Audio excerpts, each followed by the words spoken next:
Coming to you almost live from the Herbert I. Greenberg Studios at WHIG, it's Up Late with Sam Bass. Just can't get it. It needs something else. Like more cowbell? Maybe not quite. Maybe something more. I think we need more cowbell. Hit it, Sam. Hold it. Something else is missing. I just can't put my finger on it. Here, try this. This will definitely do it. We've seen before the finger's good. Ooh, nice tone on that. All right, there we go. All right. Okay, I think we got it. You ready? 1, 2, 3, 4.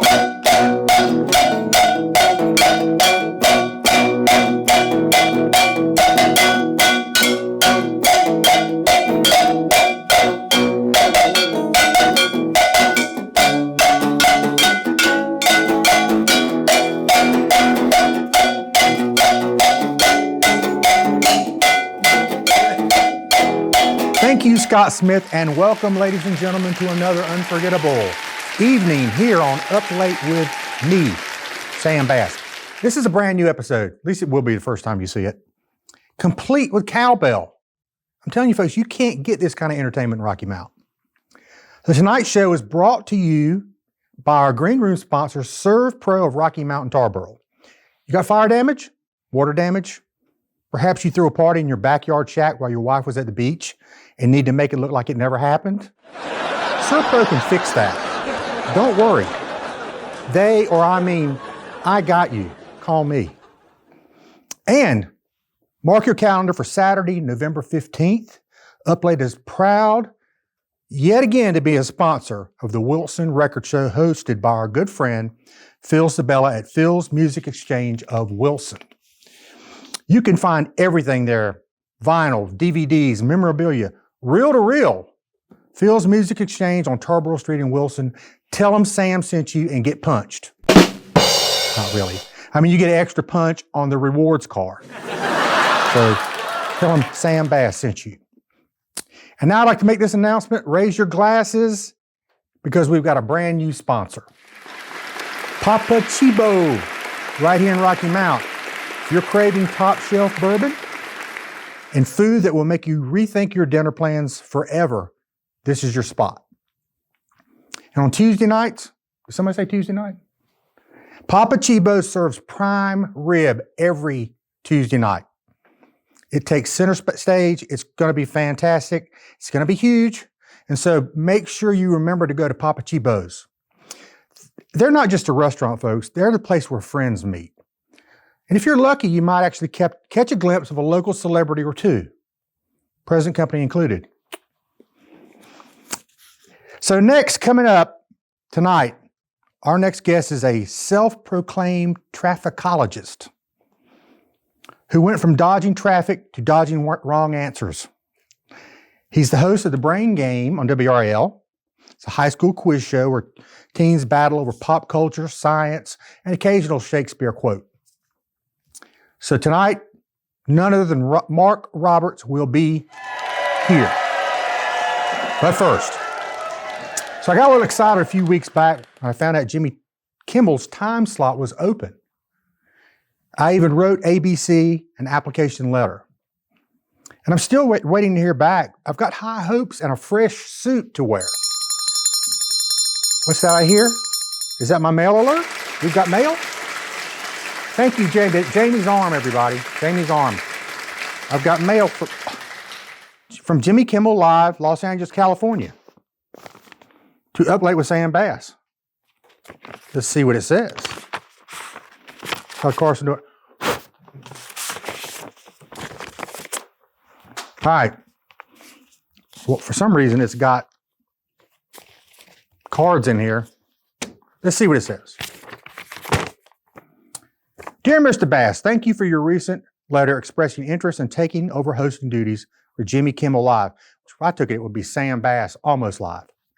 We appreciate your enthusiasm and your confidence, but after careful consideration, and one producer accidentally Googling Sam Bass NASCAR, I don't think he's still with us anymore, by the way.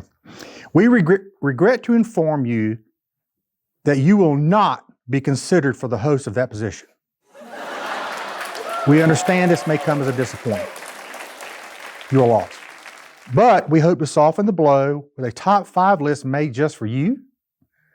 Something we think you'll appreciate. So what they've sent me is the top 5 reasons I will not be hosting Jimmy Kimmel Live.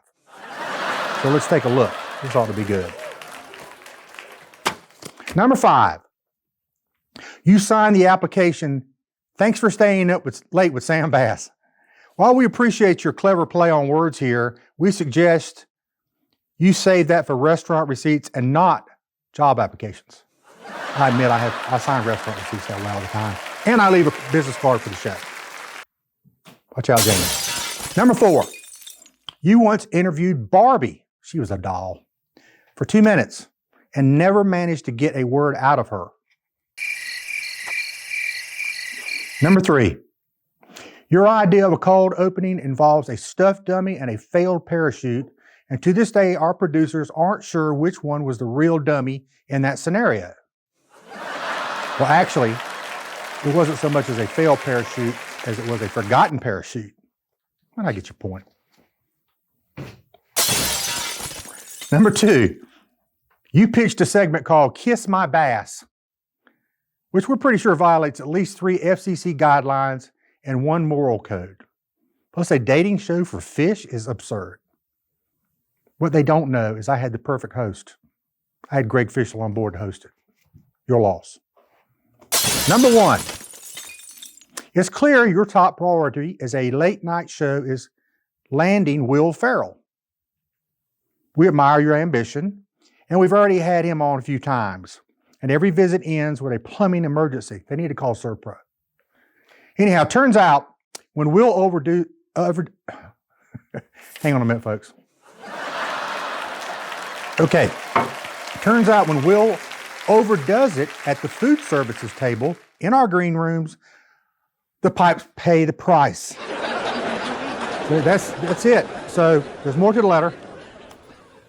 Sam, we wish you continued success on Up Late with Sam Bass and encourage you to keep doing what you do best, confusing, amusing, and mildly alarming the good people of Rocky Mountain surrounding areas.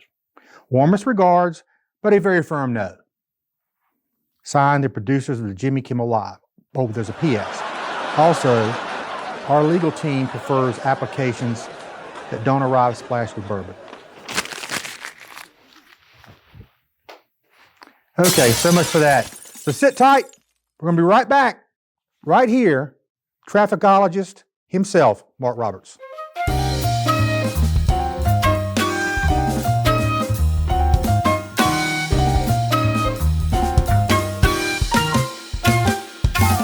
Phil's Music Exchange of Wilson offers thousands of vinyl LPs, CDs, cassettes, 8 tracks. They even have reel-to-reels, DVDs, Blu-rays, VHS, video games, an abundance of music for the music lover. Check them out today.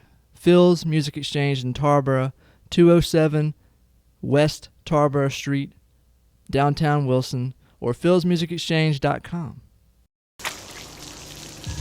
I never thought this would happen. Never thought this would happen. I never thought this would happen. We got you. We got you. We got you. When the unexpected comes calling, call the one team prepared for what no one can predict. We got you.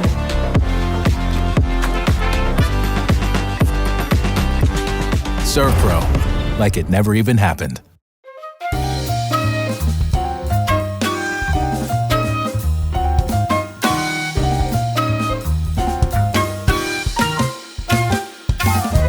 Welcome back, and as promised, the trafficologist himself, Mark Roberts, is in the house. Sit down, everybody. Yes, a lot of people, they were actually leaving, Sam, is what they were doing. Come back, please. But thanks for recognizing that. I appreciate it. That was a very formally coined term back in 1999. I'm going to mention something about that, but before we do that, Okay. we want to have our official Let's do it. show toast here, sponsored by Papa Chibo's Restaurant, my good friend George Long. Cheers, George. Thank you. All right, George. That good Woodford Reserve. That is nice. Can't Yeah. beat it. That is not colored water right there. That's That's the real thing. Real deal. That's great. We don't play around here. That's way to go. So you mentioned the trafficologist term, and this is not in the script, so Jamie, please forgive me. I'm going off script already. I actually Googled it. I Googled the word trafficologist. That is And cool. forgive me for having my phone here. No, that's okay. So this is the first thing that came up on Google. A trafficologist is an informal coined term for a person who specializes in traffic reporting, often using humor and personality to describe traffic conditions. The term was popularized by Mark Roberts, a former WRAL traffic reporter. Thank you. Who jokingly referred to himself as having a degree from Asphalt U. Is that correct? Is this all correct? Yes, I used to say Asphalt State and Turnpike Tech, and yeah, and I said that one of my college professors was a notorious Biggie pothole, and if I'm remembering that right, yeah, but that's really dated too, right there. So you did 17 years of dodging potholes and taking helicopter shots. So what's the weirdest thing that ever happened? Gosh, the earlier times I was a street news reporter, and weirder things happen out there in the outlying areas. Many things went wrong. The studio was fun because you never know what could happen there as well. But gosh, so many incidents over the years, Sam. I don't know. It's just let it suffice to say, strange things happen in the field. It's a little mellower in the studio. Like we won't have any incidents in here tonight, I don't think. So if you drove in around Rocky Mount, yeah, you might have noticed there was a few roundabouts in Rocky Mount. Yes, like yes. A few hundred maybe. Yes. So what's your opinion on them? What do you think of the roundabouts? Are they safe? At first, it confused everyone, and no one knew what was going on with it. If everybody participates and does it the right way, which is so true with so many things in life, it works great. But you still see the person that does not know how to come into it. So if you work it right, the roundabout or the traffic circle can be a good thing. Well, my statement on that to my wife all the time is they need to have it in driver's ed. That would help. Because I've seen people go the wrong way or get out. It's been a while stop since that. And wait for everybody to come. It's just, but I get it. I get why it works so good. So I'm going to change gears a little bit here. So you once tried you're doing different jobs for a day. Yes. And I know one of them was a farmer. Yes. So you actually survived a tractor? Yes. My favorite one was garbage man, but the tractor thing. Got that on here. We went up to Roxborough, and one of our workers, Lori Fouchy, her father is a legitimate tobacco farmer up there, and he had very expensive equipment. He had his combine was worth $100,000, and he let me drive that thing through his field. And I remember I started singing a song. Old MacDonald had a farm, and on that farm he had a good combine. And then I hear the guy go, "Watch out, what you're doing!" And I had fun with that. And I came up with a great phrase. You know that picture that hangs in sometimes good barbecue places. You been farming long? And so I ended that piece with I had the farmer walk with me. You been farming long? I said, 1 day. And that's how long I lasted out there. Well, I remember you doing the garbage truck too. Garbage truck was fun. Yeah, we jumped in with the Henderson guys going around town, and that was I had a good time with that. And that day I could hang off the back of the garbage truck. Yeah. Today I'd take the gig riding in the front, I think, and operating the hydraulic. Those guys are precision with picking up. They are. I mean, it's really interesting to watch. We cover trash in this program sometimes, which is a good thing. All the trash is out there, folks, and we're getting it. It is. I know you're still helping to cover the Raleigh Christmas Parade with WRA. It's been a while since I've done something directly, but I used to really like being the guy on the street, and I did a goofy dance one year that got a lot of publicity and things like that, and it shows the reason why my wife told me to never sing or dance on television again. I thought doing the dead bug would be a good thing to do. The Helping Hand Marching Band came out there. I tried to move. I don't have much going on. I went down the ground like a dead bug and got some, and then they cut and go away, and I stand up, and I thought I'd been perspiring on my back, but actually the horse troop had been through right before that, and I did my dance in a pile of horse number one out there, and did not smell good for the rest of the parade. Well, had to duck into the bank building. For entertainment purposes, right? Yeah, you give your all. You give your all for this. Yeah, I'm giving it all. It may not look like it, but I'm giving my all.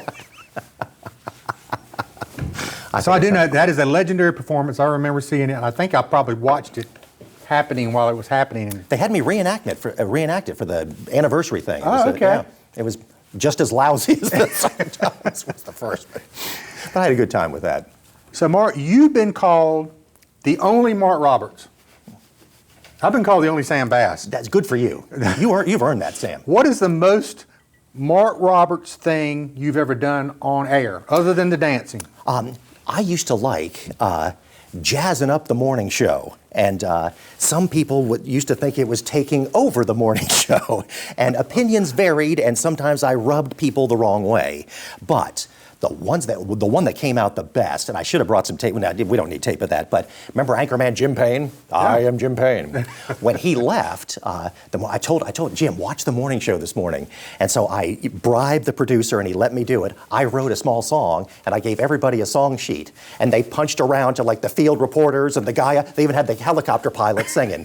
And the song was, I'm leaving on a jet plane. My name is Anchorman Jim Payne. I know you don't want me to go down to Orlando for all that dough. That was my song, and I sang that. And some people got mildly upset with that. But and I did a rap video with my dogs one time. I had and I did it live too, which could have been a big problem. But it's I had my dog was running, and I did Chewy, Chewy runs on the beach. Chewy, Chewy with tire seat screech. And I did this like rap thing, and some people laughed, some people didn't. And my favorite one was, I've had several favorites here already. Self-centered people have a lot of favorites. But Mike Mays and I one day, Mike Mays was a little bit nervous with me. I'm okay saying that nowadays. I can see that. He was a little bit nervous because he's pretty straight up. I'm nervous right now. Oh, sorry about that. I didn't mean to do that. It's and so one day I just tell him, I said, Mike, man, when they come back from break, let's switch. I'll be doing the weather, you'll be doing the traffic. No, we'll get in big trouble. No, we're not doing that. Come on, Mike, it'll be funny. It'll be really funny. Okay. And so we come back from break, and he does some real quick traffic thing. And Mike Mays is great, but he just kind of straight traffic. And so I come over, I'm trying to think of some stuff, and they have that big sweeping arm that comes around for Doppler. I said, watch out, everyone, there's a large arm that is coming across Lenore County. It's gonna, and then I ducked, and I did some things. I said, oh boy, look at all those pretty colors back there. And some people thought it was funny, some management liked it, some management did not, and the general manager called us down into his office that day, and Mike says, we're going to be fired. I said, no, we're good. And he was like J. Jonah Jameson. He's on the phone there, and he's like, you two sit in there, and he finishes, and he goes, and he points to me, he goes, you do the traffic, and he points to Mike, he says, you do the weather. Don't switch. And we're like, yes, sir. And we leave. He goes, we're going to get fired. I said, no, we're not. That was all right. That was good. I just saw where he's got a little ad out of Mike Mays. And he says, I've been a weatherman for 30 years. I'm like, that's an odd term for him because he's a meteorologist. Yes. There's a difference in him, but he says weatherman. I tell you, and I tell you, Sam, I used to watch all the weather guys, and nothing personal to any of the others, but Mike Mays used to freak out if he was like a half degree off on the humiture or something. Yeah. He was in there, calculating, doing stuff, and he was so concerned, and I respected that in him, and that's cool. I'm good with him to this day. We were talking just the other day recently, so yeah. Mike Mays, we're on a refrigerator magnet together, so you got to be pals with. I think we might have a picture of that coming up. Oh, that's outstanding. So you were on WRL. You were a familiar face. Everybody knows you. How long were you there, and what was it like working there the first day? It was 17 and a half years, and the first day, let me tell you about my first day. They when I came down here, they had so many openings. That's why I got hired. Wilson Bureau was open. Fayetteville Bureau was open, and Nightside Raleigh was open. And so I come down here, and I took a nice trip out to Wilson, which is one day with somebody. And I just came back, and I said, and a newspaper reporter told me, he says, hey man, that Fayetteville job, you'll be the lead story every night. I had not seen Fayetteville, nothing personal to Fayetteville. There's different communities around the area, the military community down there. Right. I took Fayetteville sight unseen, and showed up down there with that. So I come to Fayetteville for my first day, and they said, well, Mark, just come to Raleigh the first day, fill out the paperwork, we'll check you in, we'll give you your badge and whatever, your thick makeup or whatever they do on the first day there. And so the scanner goes nuts, and there's something busting loose down in Fayetteville. And so fly the helicopter down there, go down, jump on the helicopter, fly down to Fayetteville. Some guy was torching trailers in the trailer park. It was the superintendent of the park. And we get down there right when the guy is finishing what he's doing, and we interviewed him and everything. He didn't say I did this or anything. And we just covered the story great, got right on. I didn't even know where that was. It was in like Moore County somewhere or something. And so then they call me up and they say, bag the paperwork. You're the lead on set at 6 with Charlie Gaddy. And I'm like, oh, okay. And so first day, and so my big moment, Sam, I'm on there, and Charlie didn't know me from Adam. And so I sit on the set, and Charlie's like, hey man, how you doing? And so he intros me, and he goes, our photographer, Mark Roberts, has the story. And I'm like, do you correct Charlie Gaddy? I just rolled on with it, just rolled on. And it's, so my first day, I was the live lead at 6 p.m. That is very cool. I finally filled the papaperwork out, though. Everything came out all right. Well, you had a good career with taxes, all those taxes. Well, how did your whole career begin in journalism, and what drew you to it? I was going to be America's funniest morning disc jockey. I grew up listening to some really great guys. You can still do that now. I guess I could, but it's better to minimize me, I think, out there. But I grew up in D.C., a lot of great morning shows there, man. Howard Stern was through there, Don Geronimo, all these cool guys. And Howard Stern got fired up there, didn't he? Yes, he did. And I can tell you about that too. But anyway, and so I worked through, I did voices, I did other things. I was going to be so funny and everything, and I get my first job at WTON in Stanton, Virginia, the Sporty 1240, an AM, 1,000-watt AM station in Stanton, Virginia. And I'm doing I think I'm the greatest disc jockey in the world there. I'm nailing it, and just keeping the meters moving. And so the news lady was from Michigan, Tammy Chavigis, and she did the news. She didn't do the news, she did the news. I don't have the news today. And so they come to me and they go, Tammy has a heavy accent, how about, could you do the news? Like, what's in it for me? And the guy said, $10 more a week and you can drive the station car around. I said, dude, I'm in. And that was in 1982. Yeah, just continue to drink that and everything will be all right. Yeah. So we do have an old pic we're going to put up. It's you and Mike Mays. Oh, there it is. And it's we are youthful. You guys are. Mike Mays has hair. He's got hair. It's got some color in it and everything. So I know you talked about him already. But how did you come up with the whole trafficologist thing? It was no thought process went into it whatsoever. It's before they had never done traffic before. I was the first traffic guy at WRAL, and I remember the boss said, we think you could inject your personality within reason to the morning show. Cars keep coming and coming. I remember that. And I remember I said to him the first time, I said, well, what, do people have TVs in their car now? And the guy says, no, they watch it and then they go to work. I said, okay, that's fine.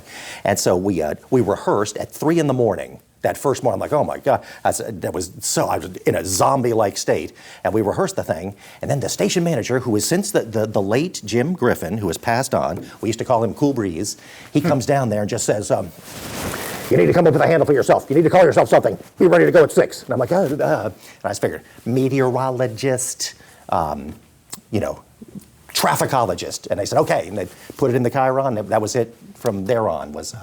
And it's and all these years later, you go to Google, and it's the first thing that comes up. That is, that is a term that was coined by you. I am touched by that. It's probably being used throughout the country now. I can only hope so. And I had one at the state fair. A really nice lady came up and she said, Mr. Roberts, my son wants to go into what you're doing. Can you tell him about the trafficology degree that you got at the asphalt state? I said, ma'am, I made all that stuff up. I'm so sorry. I said, if he just gets a good education, maybe he can have it. But she's, can you tell me about the degree my son can get? It's like, made that up. That's funny.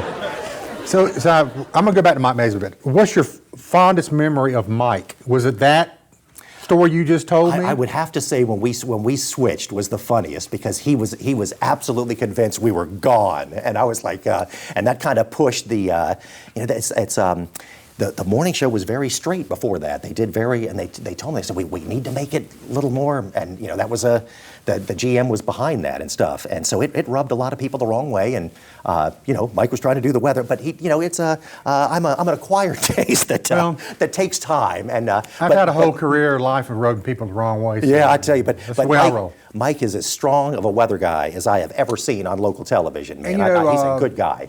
Didn't he used to go by like the mild-mannered weather reporter? They call it something like that. Yeah, mild-mannered Mike Mays. Yeah, he really is a soothing presence on the news. And he's very, very close with his mother, and just a nice guy. He's not. There's not going to be a lot of bad language or even bourbon drinking there, probably. But it's a. Sorry, Mike. I don't think you're going to make it here. I'm just kidding. We'd take Mike Mays in a heartbeat. Yes, we would. I got some pictures we're going to pop up of some of the people from WRAL, some of the faces. I've got a picture. The first one I've got here is you and Bill Leslie somewhere. Oh, right. Robbie's going to pop them up, but I'm going to show you what we're talking about here. Good. That tells me. That one. Oh, man. Yeah, there's me. Look at the size of my head at that point in my life. Good heavens. That was 20 pounds ago. Man. And a different pair of glasses, too. We used to have fun in the morning. Yeah, that's me and Bill goofing it up. Yeah, I feel good about that. God, I have an absolutely humongous head. I mean, look, Bill's much taller than me, and man. He's a tall guy. He's got a good, I look like, man, I need to do something about that. Is it still that large? No. Okay. Yeah. Man. But I love the picture's nice quality. Yeah, and that's in the studio there. You can see the morning. And if anybody ever sees that like railing up there, that's fake. That's not an upstairs thing. That's fake up there. But anyway. All right. Ooh. Yeah, all right. Carson. Here's another one. Now, keep in mind, all of these people I'm talking about have all sat in that seat. Mm-hmm. Okay. This one here. Oh, there's my friend Linda Loveland. Oh, that is fantastic.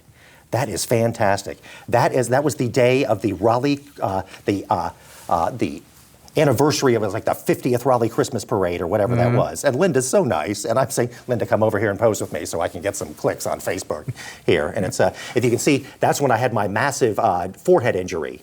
I had on the left side of my forehead, I had fallen into a sticker bush, and that is some like clown makeup over top a massive injury because I showed up. Sticker bush. I hadn't heard that in years. See, look at my eye right there. I used to fall in them all the time. Look at my eye right there. Yeah, I can see it. And I show up and they're like, "What is wrong with you?" It's like had to fight off some would-be attackers on the way. No, that's not what happened. But that's yeah. And there's Charles Braswell right over there, and I think that might be Tommy Normanley up there. But yeah, I know a lot of people look up to her figuratively and literally.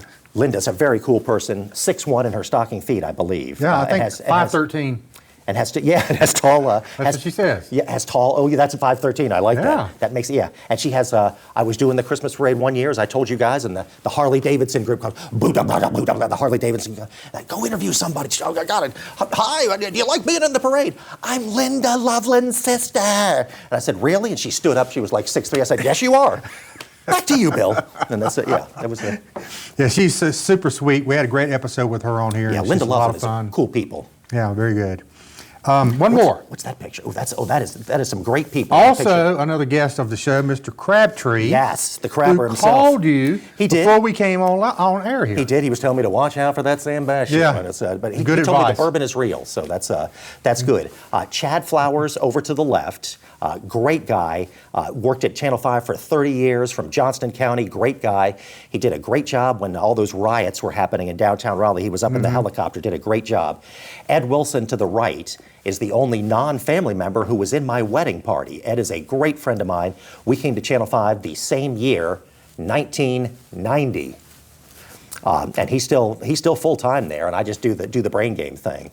But yeah, we're yucking it up with the Crabber there. He's a great guy. Yeah, I think that was at somebody's going away party. I think that might have been Bill's, or I'm not sure. It was the going away parties is when all the self-centered people get together and smile for the pictures and everything. I'll tell you a funny story. I think I mentioned to you that Heidi Kirk was on here. Yeah. And she's a friend of my daughter's. Yeah. And they went to the beach. Okay.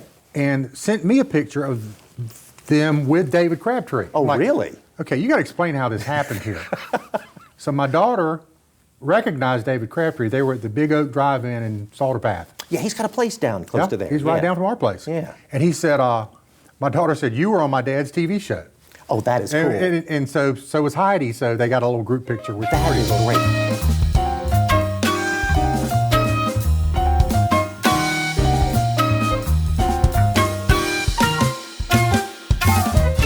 Hey, I want to thank my special guest tonight, Mark Roberts, for taking the time and coming and visiting and just giving us all the great stories that he has. So every Thursday night at 10 o'clock, right here on WHIG, and Saturday nights at 10, tune in to Up Late with Sam Bass. See you soon.